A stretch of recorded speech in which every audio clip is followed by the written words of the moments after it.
Oreng, Carolyne. I work for another youth organization, and we are partnering with Ponea Health. Today we're going to bring you a very interesting topic, PTSD, and in full is post-traumatic stress disorder. It's usually very easy for somebody to know a child is suffering from PTSD if they know what happened. I keep saying all the time, an adult, whether a parent, a guardian, a grandmother, or even a teacher, it's usually important to be observant with children. When you see them behaving in a funny way that will tell you it's not the way it's supposed to be behaving, sit down with this child and be a friend to this child and find out what might have happened to this child probably in future or in past, or it happened when they're going home or they're coming from home or even at home. Because if you don't do this, it is easy for an adult to abuse a child or to accuse them for being children who are not obedient.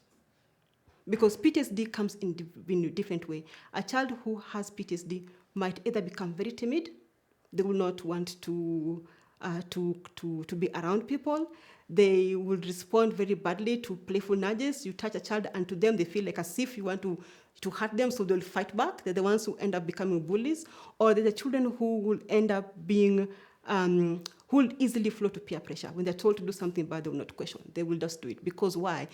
If it is a situation whereby it happened due to an abuse at home or at school or somewhere else, they'll always want to do what they were told to do at that place. So they grow up knowing that this is what I'm supposed to be doing. That's a very timid child. But a child who ends up becoming a bully is another different person altogether, because if abuse is happening at home and they cannot fight back with their parents, they go out there and fight back with a weaker child at school whom they can easily intimidate. They feel like, my parents fight all the time, my mom cannot defend herself, or my dad cannot defend myself. I don't want to be like my mom or my dad. I will fight back. So they are always easy to fight back.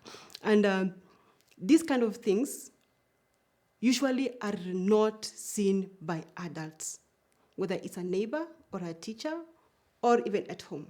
We accuse a child to be a child who has conduct behavior, and we even call them names. So it is so hard to know a child is suffering from PTSD if we do not become close to their child and learn on how they are changing.